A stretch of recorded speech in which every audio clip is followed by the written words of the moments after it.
बहुत स्वागत है आपका। आज मैं ताल कटोरा स्टेडियम में खड़ी हूँ और यहाँ जैसा कि देख रहे हैं आप लोग, आर्य समाज के 150 वर्ष पूरे होने के उपलक्ष्य में ताल कटोरा स्टेडियम में बहुत लोग शामिल हुए और रेखा गुप्ता जी अतिथि के रूप में, चीफ गेस्ट के रूप में यहाँ आई और आर्य समाज के बारे में बहुत अच्छी जानकारी दी। आइए देखते हैं और क्या खास रहा है इस प्रोग्राम में। सरकार और हमारे प्रति, मेरे और भाई सिरसा जी के प्रति कहे, दिल की गहराई से आपका बहुत बहुत अभिनंदन करती हूँ। ये विश्वास ही कहीं ना कहीं ऊर्जा देने वाला है। जो विश्वास, जो आशा, जो आकांक्षा आपके मनों की है, वो सरकारों को काम करने की प्रेरणा देती है। और मुझे विश्वास है कि आज इस सभागार से एक नई ऊर्जा, एक नई प्रेरणा और आप सबका मार्गदर्शन लेकर के मैं यहाँ से जाने वाली हूँ। मैं बहुत यहाँ पे हो पा रहा है। आदरणीय धर्मपाल आर्य जी, सुरेंद्र अली जी, सतीश चड्डा जी, मनीष भाटिया जी, सुषमा शर्मा जी, एस.के. आर्य जी, विजेंद्र गुप्ता जी, विद्या मित्रा टुकार जी, विनय आर्य जी, राजकुमार जी और स्वामी सच्चिदानंद जी, और हम सबकी बहुत ही प्यारी दीदी किरण चोपड़ा जी और मेरे साथ आए भाई सिरसा जी। मैं चाहूंगी कि एक बार जोरदार ऊर्जा के साथ में आप लोग अपने लिए ताली बजाएं। हमारे डॉक्टर अनिल अग्रवाल जी जो हमारे संचालक हैं दिल्ली के, आपकी उपस्थिति भी मेरे लिए बहुत ही प्रेरणा देने वाली है। जब मैं सोच रही थी कि अपनी बात मैं कहाँ से शुरू करूंगी, आर्य समाज के इस मंच पे खड़े होकर यदि 2 लाइनों में मैं पूरे आर्य समाज की कार्य पद्धति को परिभाषित करूं तो कुछ ऐसे कह सकती हूँ कि तुम स्वर्ग नहीं धरती का श्रृंगार करो, तुम स्वर्ग नहीं धरती का श्रृंगार करो, सपनों को नहीं सच को नमस्कार करो, भगवान को दिन रात रिझाने वालों, भगवान को दिन रात रिझाने वालों, भगवान के बंदों से भी प्यार करो। धरती में मानव मात्र की सेवा, उसको आगे बढ़ाने के लिए जो काम आर्य समाज के द्वारा किया गया वो अपने आप में अतुल्य है, उसका कोई कंपैरिजन है ही नहीं। एक व्यक्तित्व निर्माण की संस्था मैं उसे कह सकती हूँ, जिन्होंने हजारों लोगों को उस सांचे में ढला जो देश और समाज के काम आ सके, देश और समाज के काम आ सके। और यही कारण है कि जब देश आजादी की लड़ाई लड़ रहा था, स्वतंत्रता संग्राम चल रहा था, तो उसमें बहुत बड़ी सहभागिता आर्य समाज के प्रतिनिधियों की।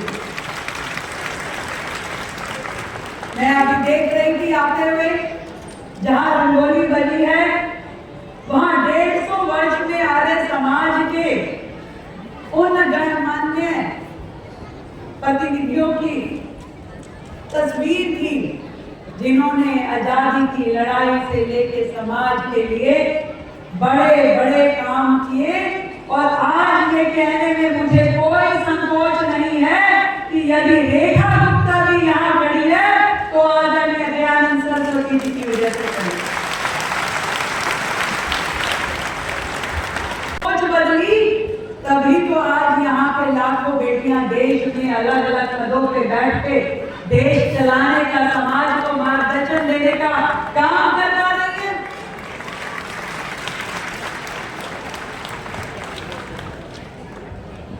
सरकारों ने तो नारा दिया शुरू में, बेटी बचाओ, फिर उस नारे में जुड़ा बेटी पढ़ाओ, अब मोदी जी ने जोड़ा है बेटी बढ़ाओ।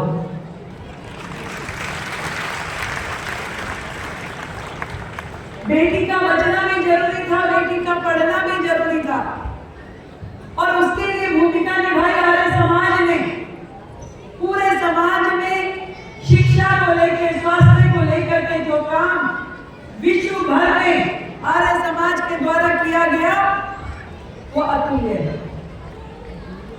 आज भी आपकी हजारों संस्थाएं शिक्षा के क्षेत्र में काम कर रही हैं, और वो केवल शिक्षा नहीं दे रही, वो संस्कार दे रही है।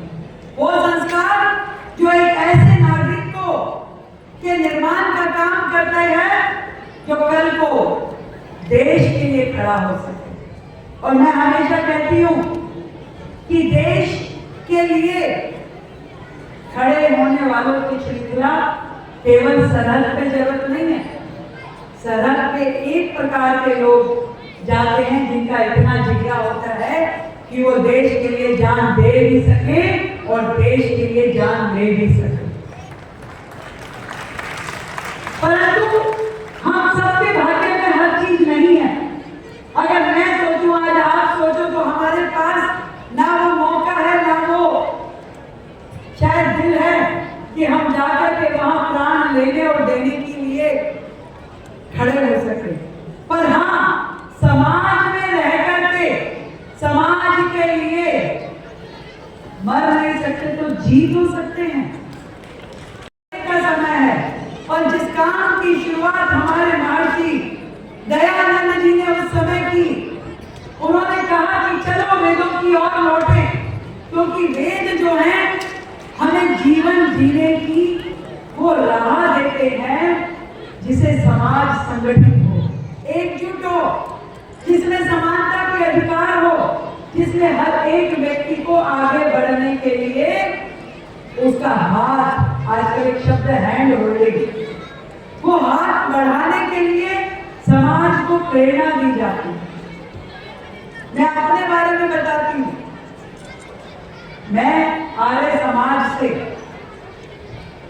वर्षों से जुड़ी, और जब भी मेरे जीवन में कोई नया अध्याय लिखा जाना हुआ, मैंने हमेशा आर्य समाज को बुला करके वहां हवन यज्ञ करके प्रभु के सामने हाथ जोड़े कि हे प्रभु, मेरे लिए वो मार्ग प्रशस्त करो जिस पे चल के मैं भी अपने देश के लिए कुछ कर सकूं, मैं भी अपने समाज के लिए कुछ कर सकूं। और जब मैं पहली बार निगम पार्षद बनी, तब भी हमारे सतीश जी जो पीतमपुरा शाखा से जुड़े हैं, उन्होंने ला करके वहां पे हवन यज्ञ किया।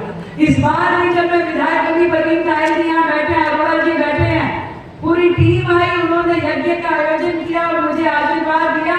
वो जो ऊर्जा उस गेरुए रंग के पटके से निकल करके चेहरे पे और मस्तिष्क में जाती है, उसका कोई कहने का आनंद नहीं है, उसको बता नहीं। वो रोशनी, वो ऊर्जा चेहरों पे देखी जा सकती है। आज भी देख रही हूँ, ये भगवा पगड़ी पहन करके आप यहाँ बैठे हैं और 150 वर्ष आर्य समाज के सेलिब्रेट करते हैं। ये 150 वर्ष संघर्ष के रहे, पर काम खत्म नहीं हुआ है। आज भी समाज के लिए करने के लिए बहुत बहुत काम है। इस शिक्षा को उस चरम तक लेके जाना जहां भारत का हर बच्चा शिक्षा पा सके, और वो भी गुणवत्तापूर्वक शिक्षा। उसमें सरकारें भी काम करेगी, परंतु आपका जो काम है, आपका जो सहयोग है, वो भी अपने आप में बहुत ज्यादा तारीफ करने योग्य है। केंद्र में मोदी जी, दिल्ली में भाजपा की ये सरकार मिलके हर क्षेत्र में बेहतर और उससे भी बेहतर करने की कोशिश करेगी। शिक्षा के क्षेत्र में, स्वास्थ्य के क्षेत्र में, पर्यावरण के क्षेत्र में, हर क्षेत्र में हम लोग आपकी आशाओं के अनुरूप कार्य करने का प्रयास कर रहे हैं। पर आपका आशीर्वाद, आपका मार्गदर्शन हमारे लिए बहुत आवश्यक है। तो आज इस मंच के माध्यम से आप सबको बधाई देते हुए कि 150 वर्ष का ये आर्य समाज का जो सफर आप सब ने तय किया, महर्षि दयानंद जी के आशीर्वाद से जो आर्य समाज ने नई ऊंचाइयां छुई, पूरे विश्व में अपने काम को खड़ा किया, आने वाले और 150 वर्ष इससे भी ज्यादा द्रुत गति से समाज आगे बढ़े, काम करे और ये काफिला बढ़ता जाए, समाज में ऊर्जा देता जाए और समाज हित के काम होते जाएं, करते जाएं। आज मैं आप लोगों को ये सारी शुभकामनाएं देती हूँ। विनय जी ने कहा कि 10 साल लग गए, मुख्यमंत्री जी आ नहीं पाए इस मंच पे। उनके पास तो बहुत सारी जिम्मेवारियां थी। उनको मुख्यमंत्री दिल्ली के बाद तुरंत प्रधानमंत्री बनना था, प्रधानमंत्री के बाद कुछ और करना था, और दिल्ली के लोगों की चिंता के अलावा कुछ लोग होते ना, काम करो ना करो, काम का जिक्र करो, और जिक्र करो ना करो उसकी फिक्र करो। तो फिक्र और जिक्र नहीं लगे रहे, परंतु दिल्ली के लोगों को असल में क्या चाहिए वो कर नहीं पाए। मैं तो केवल दिल्ली की मुख्यमंत्री हूँ भैया, तो आप जितनी बार बुलाओगे मैं आऊंगी, निश्चित रूप में आऊंगी। आज भी आई हूँ, कल हमारे डीएवी स्कूल के आयोजन में भी जरूर जाऊंगी, क्योंकि मेरे जिम्मे मोदी जी ने एक ही काम दिया कि भाई तुम दिल्ली में काम करो, दिल्ली संभालो। तो दिल्ली कैसे बेहतर हो, समृद्ध हो, सुखी हो और प्रगतिशील हो, ये काम हम सब मिलकर के करेंगे और दिल्ली को नई ऊंचाइयों पे लेके जाएंगे। एक बार फिर से ढेरों बधाई।